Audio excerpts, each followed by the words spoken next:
healthyamerican.org.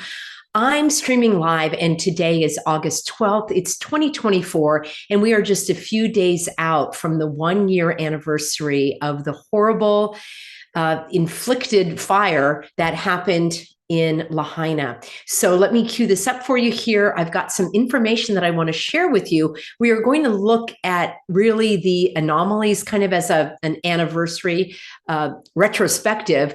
And I also wanted to mention the great Maui land grab book by my friend and freedom fellow fighter, Michelle Melendez. I'll let you know where you can get that. Let me know if you remember August 8th, 2023.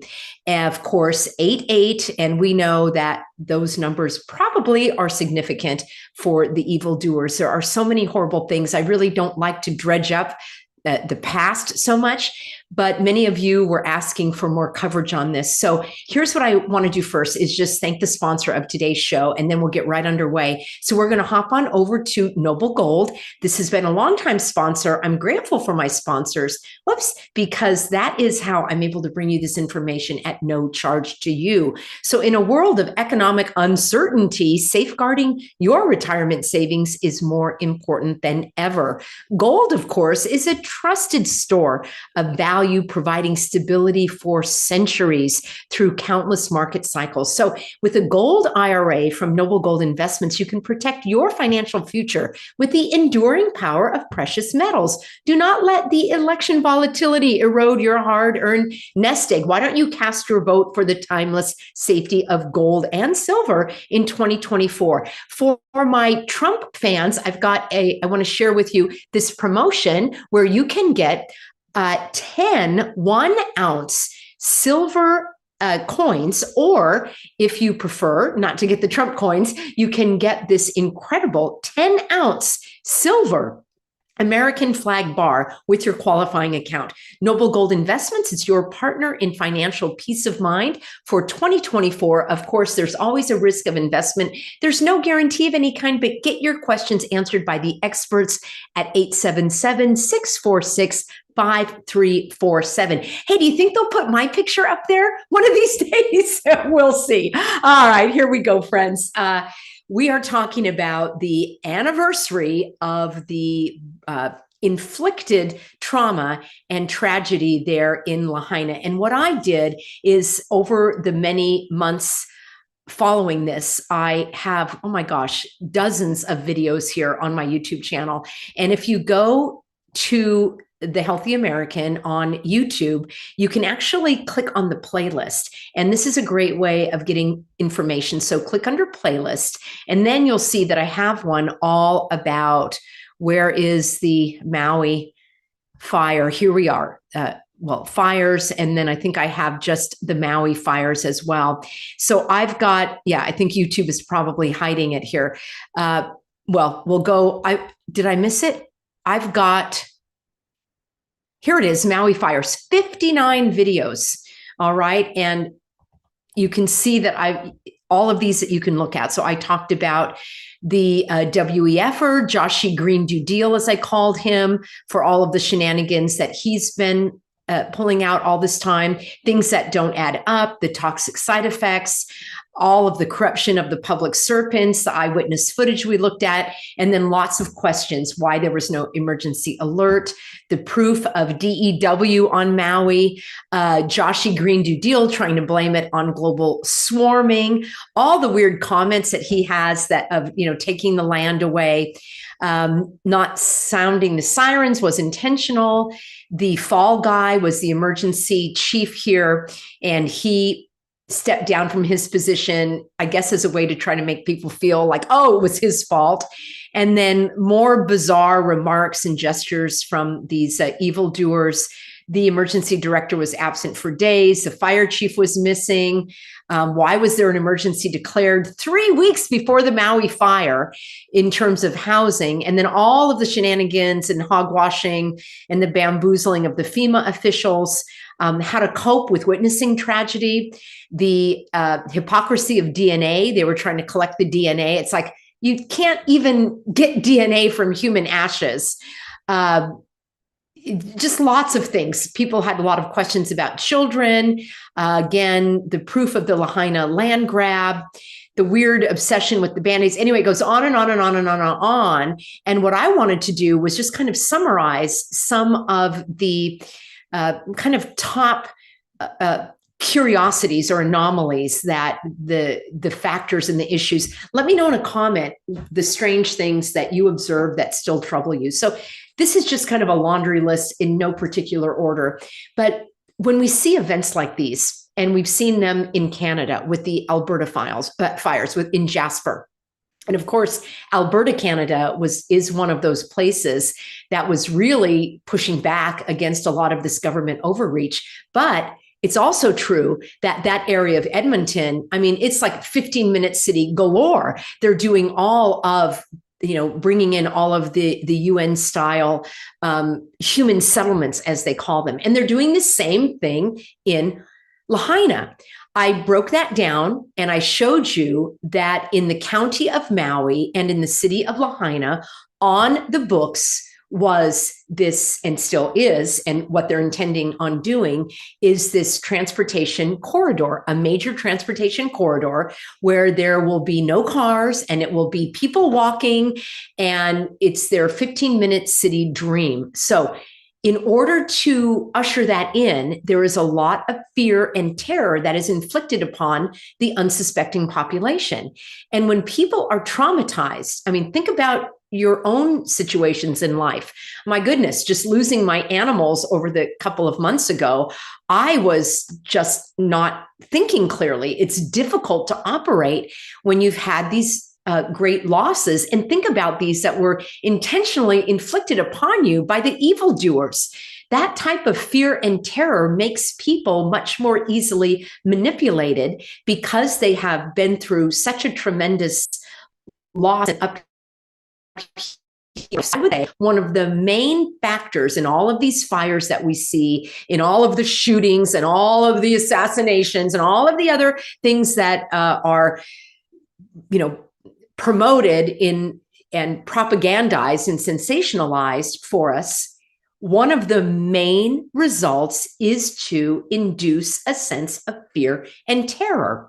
So being aware of that is one step in understanding what's going on. It's very difficult unless you have a strong constitution. In my case, I rely a lot on my faith to get me through. I think it's very important to have people that can support you. And that's why I love our Healthy American community here. People have told me so often in the comments that their family and friends are completely going in a different direction.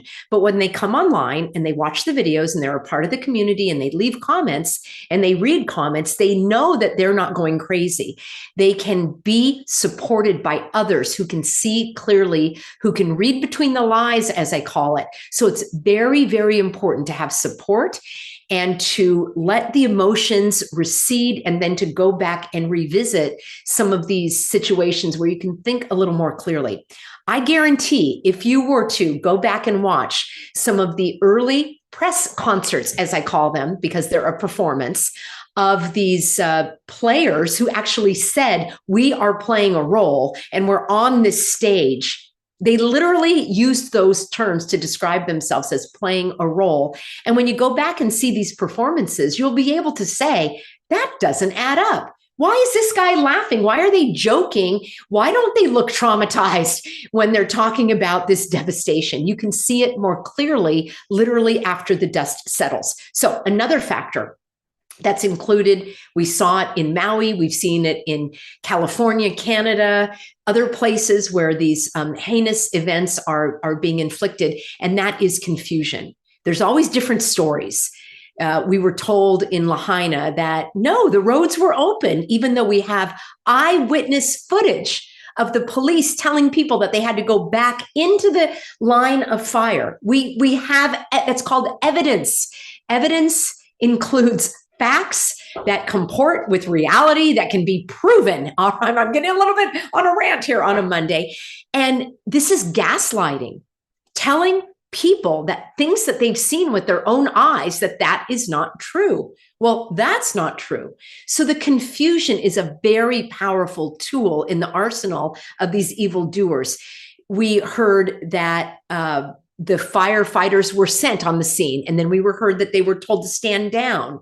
We were never told until about a month ago who the incident commander was in that fire department, because the fire chief, we were told, was off island. But then others said that they saw him helping protect his own home and family. So which is it?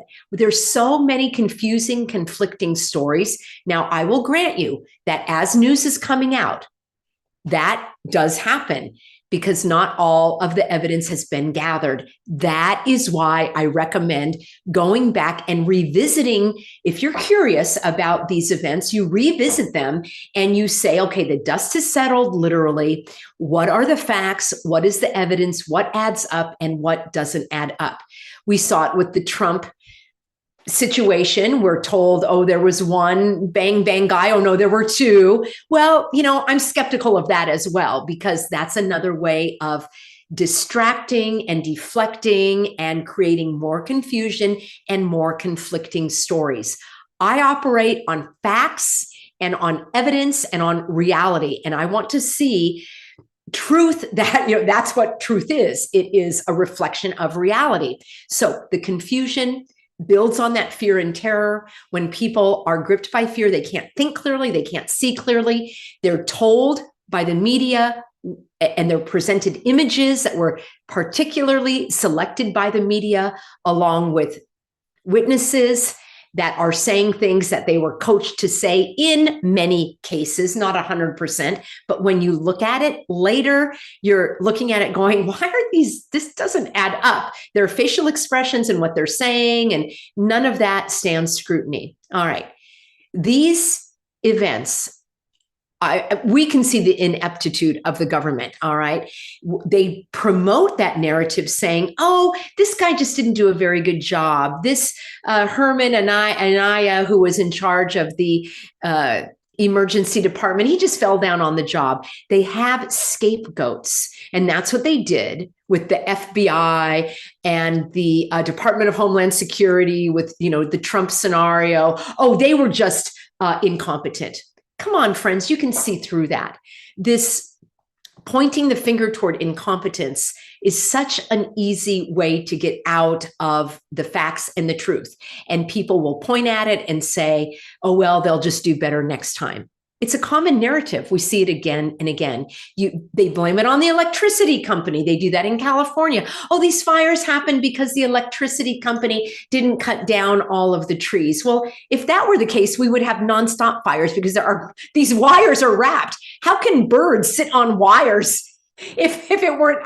Now, I know I'm talking about a live wire, obviously can cause destruction, but a tree up against a wire is not necessarily a hazard in and of itself. But they will promote these narratives again and again so that people believe them. All right. Of course, in all of these cases where we're seeing massive destruction, then we're seeing a lot of corruption hand in hand. When you start to dig deeper into the backgrounds of these individuals, these public serpents, as I call them, you'll see that many of them had their hand in previous debacles, dare I say, such as the cheat of police in Lahaina, was also on the scene for the Vegas shooting. Dig deeper into that if you still think that what you were shown was real and true and authentic. There's a lot of holes in that story. I'm sure you can see it now since you have developed your powers of discernment. A lot of corruption, and I'm happy to expose that because it really boils my blood that these serpents continue in their evil ways. I'd say another fallout from this is just the overall demoralization of people. And what that means is people begin to live without hope and they live in despair. And I would say that is the turning point for people to give up, give in, and give over their freedom. And they will do what the powers that shouldn't be will tell them. That's why, friends, I consistently and will continue and continually recommend that you limit your exposure to the headlines. I grab a headline from time to time to use it as an exercise in critical thinking, especially when I see that people are sending me the headlines and they're getting carried off into the river of fear. And I want to bring them out. I want to fish them out of that river of misery and despair and say, hang on, towel yourself off, stand on solid ground here, the non-spinning solid ground, and let's break down what it is that's causing you this fear and anxiety. In other words, I'm kind of pulling back the curtains to let them know that there's no monster, hiding in the closet. But I don't track and chase the headlines, and I don't have to read every single one before I go to bed, because that would be completely demoralizing. I already know that if it's on the news, my default is not to believe it. And if they're presenting it, they have to bring the evidence. I don't even have to refute it. I want you to understand that, because I have a lot of people that are new to the channel that will email me and say, well, Peggy, you didn't prove that. I don't have to prove anything, and neither do you. I don't have to prove anything about the cocktails not working. I don't have to prove anything. Those that are presenting this propaganda, the burden of proof is on them. What I'm going to do is ask questions as if I am in a court of law. And the person bringing the charge or bringing the claim, they have to provide the evidence. Now, I enjoy exposing the evil, but I don't want to swim in that sea of evil. So limiting your exposure so that you're not going to be demoralized. If you give up and if you say, what's the use? They win. I want to find ways to live in joy and freedom and integrity and dignity. And I do not allow these bad guys to pull me under. I've got a video that I love called Kick Harder and Swim Faster, where I talk just about that. You got to leave it in the dust. All right. I want to talk a little bit about the fire itself. When we're talking about this retrospective, the anomalies on the anniversary, roughly the anniversary of these fires. And by the way, you can get that book written by my friend. It's called The Great Maui Land Grab. And let me just share my screen real quick, so I'll make sure that I get this in. And let me know if you already got that book. Here we go. I want to share my screen, and I will have a link for you in the description box. So it's blossominnerwellness.com, and this is where you can get the book. And she really summarizes a lot of what many of us were talking about in our videos in those early days and the subsequent weeks and months. And it's all in one place if you want to refer to these anomalies. As I say, a lot of the things that I talked about on my videos as well. So what really troubles me is when we're seeing the fire itself. And we saw that with the Jasper fire, and we see them with the California fires, and we saw them in Tenerife, in the Canary Islands, and we saw them in Europe, in Greece, and we saw them in Tennessee and other places that are not necessarily prone to wildfire. So what really troubles me about this is it promotes and pushes the global, because it's a lot of bull, the global swarming narrative that all of this happened because suddenly the earth is on fire and the fires are hotter and more unpredictable, and they're exhibiting non-reality. They're exhibiting behavior that is in conflict with reality. That would be like saying, well, because of global warming, now water freezes at a different temperature. Well, no, it doesn't. And I know there will be some of my scientists among the audience saying, well, if you put something in the water, it will freeze at a different, yeah, but you've manipulated it. So no, fire has a predictable behavior. The outdoor fires burn at degrees that we were shown. The fire was burning hotter than an outdoor fire. It had more similarities with a microwave fire in that plastic items didn't burn, and they did not have any fire. They did not have any water to put the fire out. We were told that the water was shut off, which is bizarre. And I believe, in many people, as well as my arborist friend and expert Robert, that if they had shown water going on the fire, it wouldn't have gone out because it was at its root an electrical fire. We saw all of the strange anomalies of the homes obliterated cars with the glass shattered and melted. And this is not consistent with an outdoor fire because next to the car, there was a tree that was not burned and there were plastic trash cans that were untouched. So it's gaslighting, showing you something and telling you that that comports with reality, and it doesn't. And again, when people are overwhelmed and they're demoralized and they're terrorized and they're living in fear and panic and dread and emotion, they don't see that. All they see are these images that are selected intentionally. And I'm not even going to show you any images. I don't want to further that trauma. So there was no water to put it out. We see that time and time again. The fire departments are told to stand down. And here's my question. Let's just play in their fantasy land for a moment and buy their bull about the globe bull swarming. And so, okay, all right, you're telling us in California and other places that the fires now are more unpredictable, that they are burning hotter, that the behavior is unlike anything you've seen, because we've heard that again and again from, fire department employees. Oh, I've never seen anything like this. So we're being told this. We're being told that the global warming is to blame. All right, let's buy their fantasy for a moment. If that's the case, follow me here, then why haven't you prepared more adequately? Why haven't you exploded the number of firefighters tenfold, 100-fold?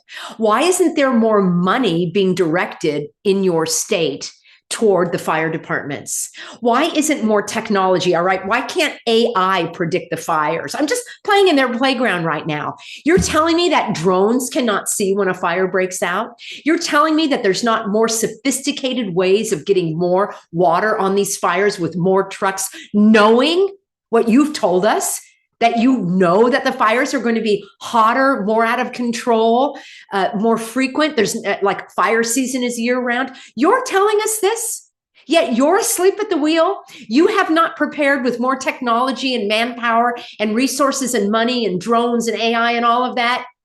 Friends, them are pretty rotten apples. They can't have it both ways. That's what's so appealing and satisfying with exposing evil. Evil is stupid, all right? And it's very destructive, yes. But at the end of the day, you can't have it both ways. They painted themselves into a corner. All right. There's always a fall guy, right? There's always a fall guy. We had the fall guy with the emergency director where he said, oh, I was away at a conference and I didn't know. And okay, I'll resign. They're making me resign. And he probably got a big fat pension check or something. And then we heard that there was a fall guy for the fire department. Suddenly, we're told that we know the name of the incident commander who was on the scene. Well, wait a minute. I thought there were no firemen on the scene.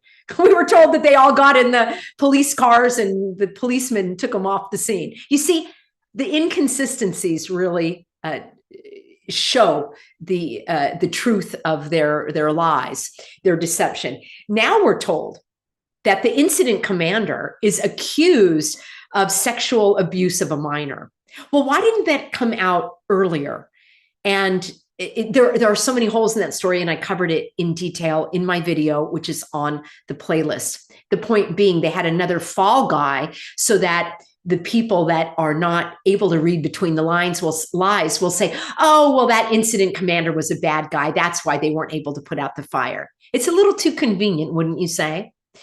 The other thing that really troubles me about what happened in Lahaina, among many things, is that now we're told that the government is going to be the savior, that FEMA to the rescue, and Brandon, coming to Maui, and he was yucking it up with Joshie, wearing all the Band-Aids, which is so bizarre. I guess Trump tried to do a one-up with the ear bandage or something. Anyway, I don't get this whole bandage thing. And his fetish is quite disturbing. So he welcomes Brandon, like he's hugging him like it's his idol or something. And they're yucking it up, looking at the destruction, laughing and joking. But the bigger picture was that the federal government is there to save the day. Friends, maybe it's just me, but I don't want the federal government in my business. your state should take care of what's going on. I don't care for this nationalization of our states. Each state is its own political unit, and that's how it should be. So I don't care for this promotion of FEMA because it just is more of the government takeover. And you know that Joshi himself said that he wants the state of Hawaii and the county of Maui to take that land for the government and to build some kind of memorial or something. How do you like them apples? Oh yeah, that's a really good use when you're telling us you don't even have enough homes for people to live in. And that's the other thing that bothers me.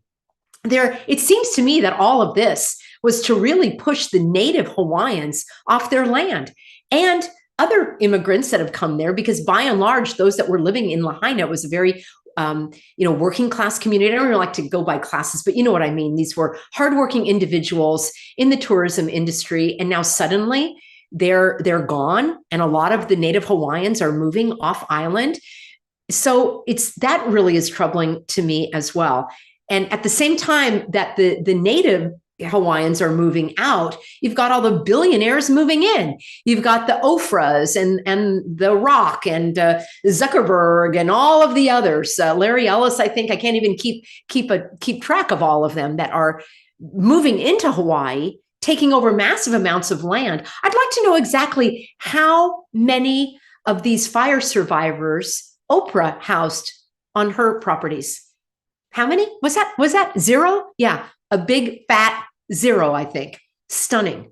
And how about Joshi? How many people did he house? All right.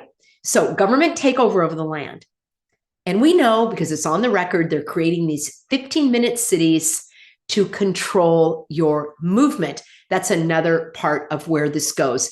It happened in California and in Canada and in all the other places. The first thing I do when I hear about these fires is I research the 15-minute smart cities. And sure enough, it pops up again and again and again that this has been put forth in the legislature and they've got it on the books. All they need to do is clear the land, and how convenient for these natural fires to take place. Now, on a more practical level, it raises insurance rates for people. Now try to get fire insurance in Hawaii is probably going to be very expensive. That happens in California, where basically the state now is your insurance carrier, which means there's no competitive edge. You can't shop around. You just get what the government tells you. I mentioned the dependency on the government and the overall corruption of the money now for the rebuilding. Like, think of that. The money that Joshi directed toward the recovery and the FEMA money and all of that, it went to the big hotels. Like, why should the hotel owners get that money and not the people? Now, I know there has been a settlement, and this is the other thing that troubles me. In the very beginning of all of this, Joshi said something about, oh, well, there will be a lawsuit and there will be a settlement, and we hope that will help people, feel more at ease. It's like blood money. It's like hush money. It's like the pharmaceutical companies that know that their products are going to harm people, and they put them out in the market anyway, and they've set aside money to pay the lawsuits. But in the meantime, they've gotten what they want, which is the poisoning of the individuals and more control. And that's exactly what I'm seeing here. It's like paying the people off and helping them go away. But where are they going? So there's a lot more to cover, friends, but these were the top factors that I wanted to revisit. All of this, it just reinforces the narrative of evil. I think the biggest for me is the terror that people live in fear that this could happen to them. And what is the antidote? People will ask me. Well, I don't have an antidote against these corrupt governments. You know that I've been suing the County of Orange, and those above, in the courts, the judges and all of that, they're as corrupt as the people I'm suing. So for me, it really boils down to the only antidote I have for any of this is my individual choices, my individual outlook on life, to live each day fully, to do what God has gifted me to do, and to not waste time and procrastinate, certainly not waste time tracking down every headline, having arguments with people online, just being informed but not obsessed, and not neglecting the things in my life that bring me joy. Now, one thing that brings me joy is to expose the evildoers, because I can't stand having the wool pulled over my eyes. I want to know that I am not being bamboozled, duped, or hoodwinked, whether it's by these fires, by the Olympics, by, any number of things that were being shown on TV. Many of you are asking me to cover some of these topics, and I will do so in a kind of a limited manner as an exercise in critical thinking and reading between the lies. But for heaven's sakes, that should be a small portion of your day.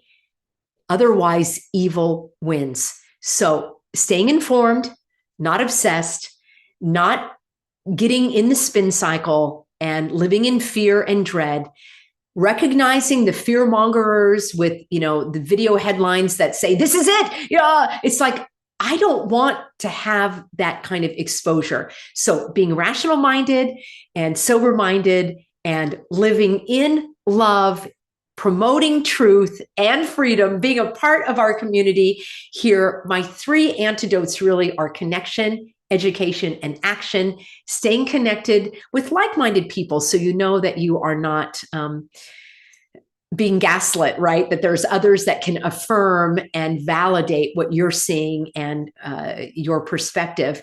Of course, being open to other perspectives, but doing so with the ability to evaluate and draw your own conclusions. And then staying educated, but not to the point of being obsessed, and then taking action in a way that makes sense for you. A simple action is being a part of our community here, liking the video, sharing the video, resubscribing to the channel because it's likely that YouTube kicked you off, and then subscribing to my backup channel, Living Swell with Peggy Hall. We talk about emotional well-being and physical ways to elevate your physical health in natural approaches. So I hope to see you there. I'm here at 4 p.m. Pacific, and I look forward to seeing you in an upcoming broadcast, always over at my Substack, which is peggyhall.substack.com. See you soon, everybody.